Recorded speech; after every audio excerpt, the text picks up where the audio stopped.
Welcome to What Are You Sporting About podcast, a podcast about business, employment, sports, and entertainment to help educate, support, and guide you to your next level. Here's your host, attorney Sivonnia de Barros.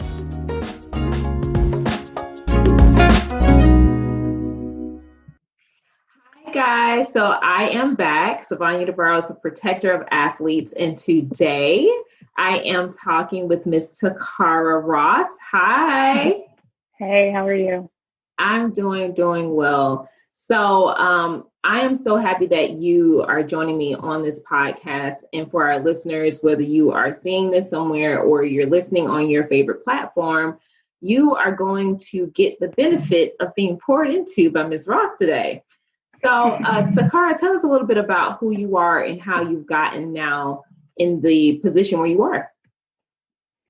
All right, let's see. So I'm an inner city kid, grew up Southside Chicago, and somehow found my way to Iowa out of all places. And I just grew into this really articulate human. I was thrusted into an environment that I had to assimilate into very quickly.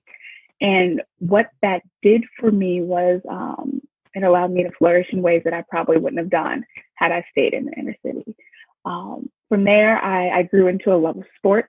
Soccer actually was my first love. And from there, I just tried everything. I dipped my hand in a little bit of everything. And eventually I became a really good basketball player. And that took me to Iowa State. I became a Cyclone. Yeah, I became an Iowa State Cyclone. My long life dream of becoming a Division I basketball player and letting that door open to so many other amazing opportunities. And from there, I got to experience becoming a professional basketball player. And you fast forward 12 years later, I'm still here, still That's grateful, amazing. still moving about. Yeah, I will not complain at all, even in the midst of all adversity. You're talking about soccer. So in the book, What Are You Sporting About? It's one of the things I introduce my readers about being an athlete, but soccer was a sport where I was fast. I was definitely fast, but where I grew up at, I was the only Black anything on that team.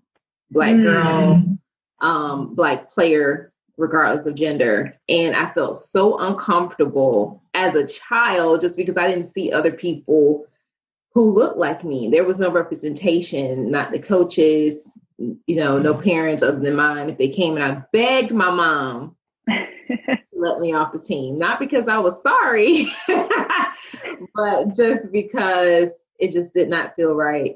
So that's interesting, talking to someone who actually have a love for soccer, but ended up playing a completely different sport. I think I can empathize with that because I was the only Black or brown kid, and they automatically was like, okay, Black kid, let's put her in sports. She's athletic. Let's just try her and everything. So I literally bounced around to every sport. Every season I was in a different sport. I love soccer, but I was good. So I did everything. And then I had to navigate through what felt good all the time. Yeah. And I went from an amazing tenure of playing. I played soccer since I was a little kid. So I ended up going from having success in that sport and being really good to playing on a basketball team that happened to be 0-94 at the time. And people were confused. They're like, why are you going to a sport where you're not going to receive any type of success? Right. But it felt good. It felt good. Something in me clicked and said, you know what? I knew at a very early age that I could use the sport, not that the sport could use me. I don't know how I knew that, why I felt way. I just knew that this sport, more than soccer, I was going to be able to use this to change the direction of my life. I knew that very, very early. So from that's how I approached the sport from then on. I was happy that it opened all of these type of doors, but I knew I was going to use you to get to college. I was going to use you to graduate. I was going to use you to become a professional player. Like I knew that early, and I was going to use you to change the projection of my life to help my family. I knew that very early. That's a very pivotal statement that you made, because we see a lot of people, whether they are playing the sport or working in a sport, it's the afterthought of what the sport can do for them, not how they're going to tap into that, which answers the question, what are you sporting about?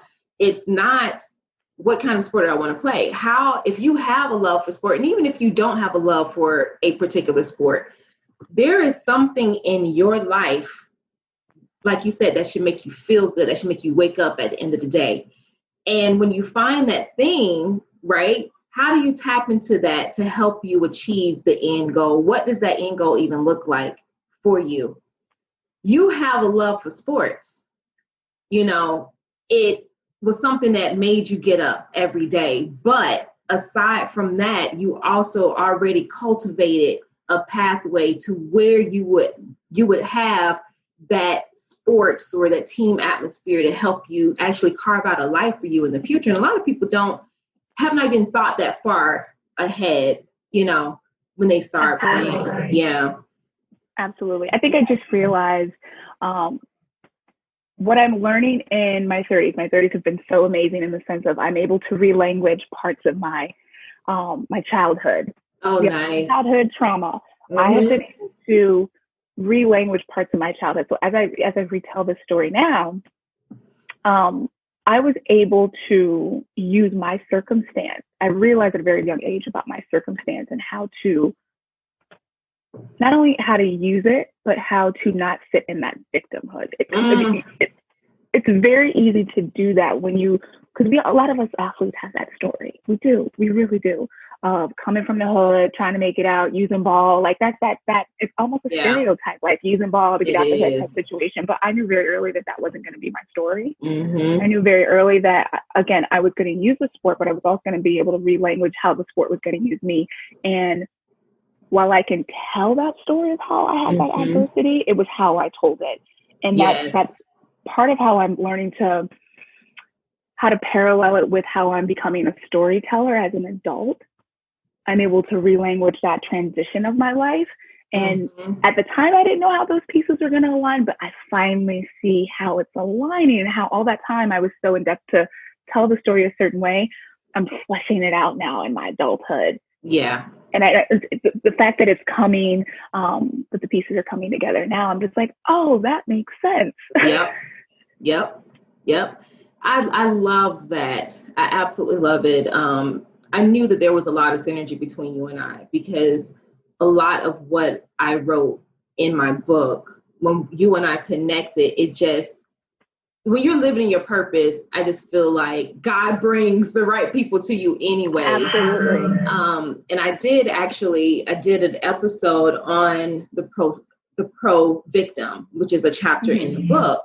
And it's about taking those hurts and pains and the environmental issues that you suffered, you know, in the past, and basically showing a flashlight on why you are now still allowing yourself to be the victim in the present, you know. And like you said, you're relanguaging the things from your past to help you live better in your purpose in today's time. A lot of people, I feel, have voluntarily taken on the cloak of the stereotype of what an athlete should be, or the stereotype of who a Black woman is, you know, a stereotype of what a homemaker is, you know, and it doesn't have to be your story. It doesn't. And that's when it comes to my brand, I'm very much like, I don't want to tell a story of struggle, and I don't want to teach others to tell that story of struggle. Yes, we have to tell certain aspects of how we got here, right? But the encompass of how we tell it, it doesn't have to live in struggle. I've lived that story of struggle. I don't get to take that with me when I'm telling the world about it. Yes. I absolutely agree. You don't have to wear it as a badge of honor. You don't. I think as women, we think we do. We think that that's part of how we need to navigate and how people will hear us. Yeah. Yep. And that's not always the case. And I also feel there may be times and opportunities where your struggle come into play to help motivate or inspire someone out of the current situation where they currently are. However, every day, like, let me give you an example. I personally know someone. It doesn't matter what happened. I mean, it's so many years have gone past, but this particular individual cannot move past things that have happened to them in their childhood, or the way they feel, the way they were treated in their childhood. It's a mask for everything, for how other people treat them. You know, I know someone else who, because of their sexual orientation, now I'm not a psychotherapist or mental health professional or anything, but I feel if you have not found your own healing and your own peace within, it's easy now to pass off that perspective onto a third party who may not think of you in the way that you think they think of you. And that's because you are only seeing yourself in that lens. You know, you're living your present based on the story that happened to you in the past. And that's not necessarily a good thing. So we often have these blocks. We have these blocks that we all have to work. We all have to do this type of work, right. But not all of us have reached those certain pivotal moments in our life where we can navigate through those blocks. And we talk about resources. We're not all in depth with the right resources to do that, unfortunately. Yeah. There's a level of compassion and empathy that we have to navigate through to do that. Yeah. Some of us aren't all there. And that's why it's so important for us as women, for us as Black women, to constantly get our stories out there. But it's how we do it. Because the way we do it is going to be, it might be a key for someone else to break a block. Push through something. So that's why I'm so mindful of how I not only tell my story, but teach others how to tell their story. Because there's a way to do it. A lot of us have found a way to do it in a way that doesn't hold us back. Yes, I love that. Now, with keeping that in mind, how important, and I think we've kind of covered this a little bit, but just to reiterate for our listeners and viewers, how important is it to own your own narrative and maintain your own individuality during your athletic journey, during a career, as a woman? Let's say both you and I have played sports. I did not make it to the pro level. However, I still have that journey of being a woman. I still have that journey of being a Black woman and the journey of being a wife and a mother. Right. So we have so many different people who may connect with us just from the love of sports in itself, but they're still trying to find their own narrative or their individuality. Why is that even important? I think it's important to not only own our own narrative, but to say it and speak it orally. We can write, we can do all these things, but at this stage of where we are in life and everything that's going on in life, the way we tell our story has to be so radical. And the only way we've learned to do that is to speak it. There's so much power in how we use our tongue. Everything that we've done in this world that has seen healthy fruition has come from our mouth. Yeah. So it is so important to start telling our own stories because we've already seen how other people tell our stories. If there's no truth in that, there's no balance in that. There's no compassion in that. Yeah. And what I've learned, if anything, is like I'm at a point in my life where you don't get to tell my story. Yes, you're not going to tell my story as honest, as compassionate, and as full of empathy as I will. You're not going to do it. We've seen the other examples of how people have done it, and they ain't doing it right. So why not stand in your truth? Why not stand in your power and tell your story? Right. Who's going to tell it better than you? Right.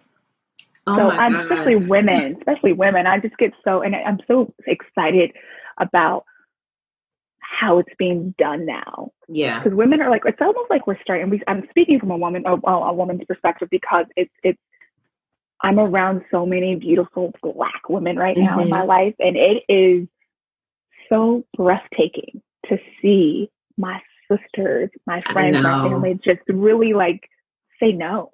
Yeah. Period. Yeah, say no or say yes yep. in such a vibrant way that's so radical and so loving for themselves. And I tried on every opportunity where I see a woman, a Black woman, a queer person stand in their power to acknowledge it. We haven't spent a lot of time acknowledging that, and it almost brings me to tears because it just makes me so happy to see it. Because we've all lived in a space where we haven't seen it, and we've peered through. We've been that fly in the wall and been like, "Oh, I wish she would just stand up for herself." Yeah. But now we're doing it. We are, and it's so fantastic to see because there's so much resilience and power in that. It's almost a spiritual undertaking. It absolutely right is. Now. Yep, it absolutely is, and we've heard so many times that the Black woman is the most abused woman in America, and it's true. And aside from your own individualized childhood experiences, we have the issue of how the entire world views us too, that we carry on our backs in a way that we have to now find a way to push past that to create our own narrative. And like you said, being radical and standing in your truth, standing in your power, you don't have to have a particular platform to stand in your power. There is something that we all have that make us unique in this world. But I swear to God, like you've given me chills because it puts me in the mind frame of Les Brown when he says that you have a gift, but our voices have been pushed down so much and for so long that it takes a lot of courage. It takes a lot of courage for me to have this interview with you. It takes a lot of courage for me to have this podcast and be speaking to people every week. That in itself is scary. That moment of courage is helping people like me in my power. And I'm like, wow, she's doing this. I can do this. Like, this was scary for me to hop on a call, but I'm like, I saw another example of what that courage and that empowerment looks like. And we need more. Yep. And that's exactly what Les Brown says. If you don't live in your dream, you will take that to the grave with you, and other people will be lost because they did not get to be fed what it is that you were blessed with. That gift, oh my gosh. Yes.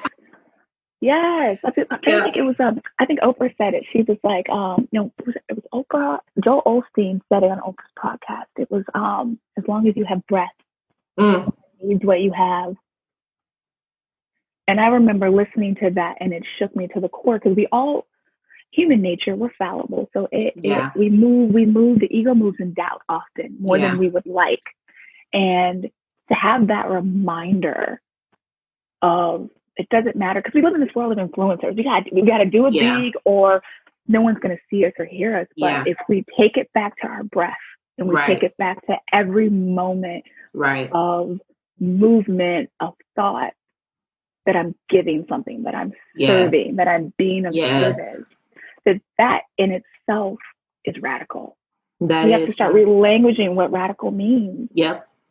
And how we show up for ourselves. And that's why I always go back to, it's a spiritual thing that we're doing to gather up all that courage and to show up for ourselves and relanguage for ourselves. Like, that's what we need right now. And it's been so amazing to see, especially with like the protests and all the women just standing up and all the little pieces of radicalness, how we're doing it with so much grace. That's been the most exciting thing.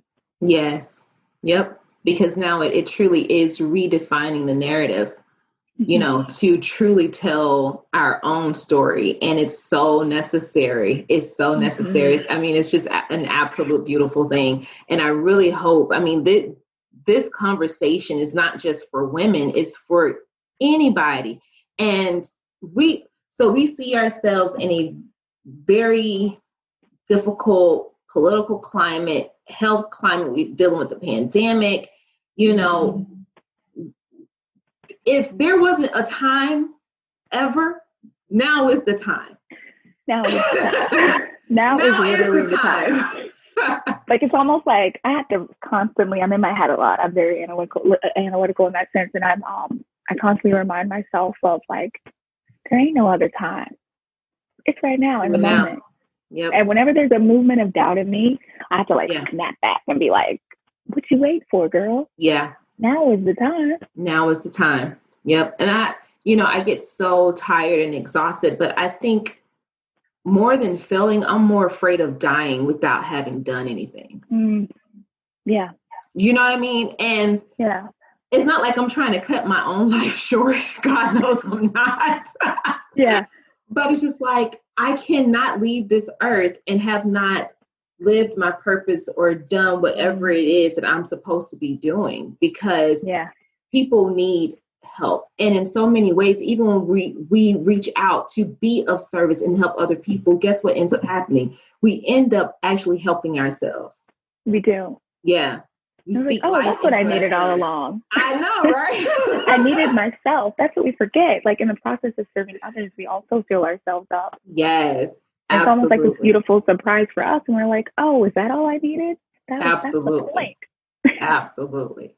So you are doing something that's so amazing, and it's inspiring, especially by helping people to learn how to create and write their own stories, changing the narrative. So how does this translate into creating and documenting a legacy off the court or off the field, regardless of whatever sport an individual may be in?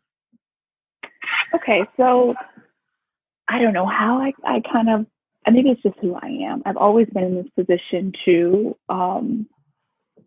serve, and even on the court, I've just been that, a leader, and I've had to really tap into what that means on the court and really turn that into being a vocal leader.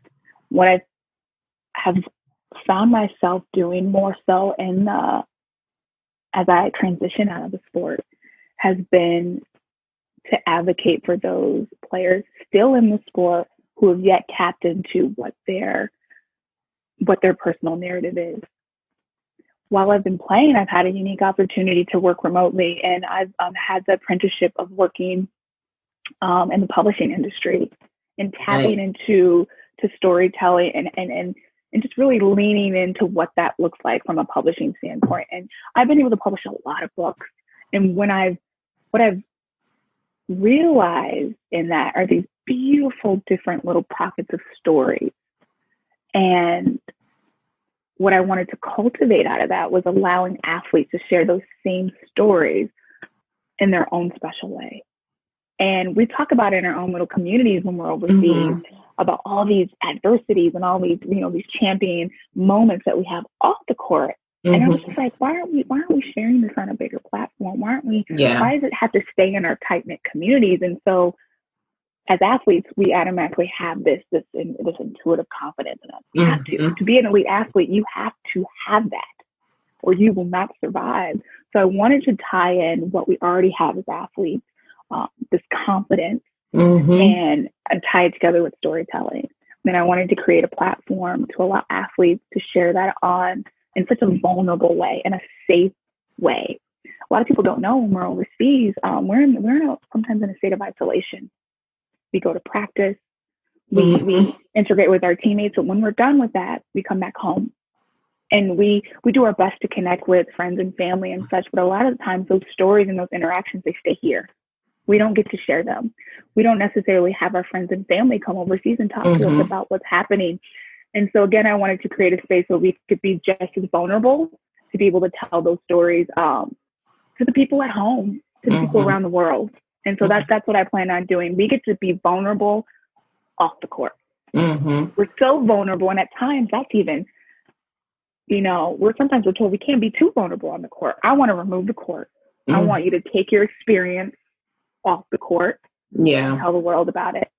So that's what I'm birthing right now. That's a unique opportunity for athletes to be just as vulnerable as they are on the court and sharing that skill, to do it off the court.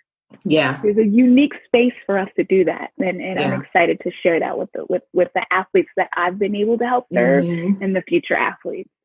That is so awesome. That is so awesome, because sports, just like anything else, there's a shelf life, and you have to have the end goal in mind. What is it that you want post sports? Even if you're still playing, what is it that you want post sports? And so helping people to now find that vulnerable space to really tap into their stories will help them to create a legacy that they can live on forever. And then books is definitely a great way, so publish a book, you get royalties from it. Right. Yep. It's another way to, we're always talking about how can we leverage ourselves as athletes. It's just another way. It's another way to do that. But it goes back to owning the narrative. It's my story. I wrote it. Yep. No one else did it. Yep. Everyone's constantly saying you're an athlete. You need to do this, this, and this, and you need to stay in your lane. Mm-hmm. I'm trying to create another lane for us.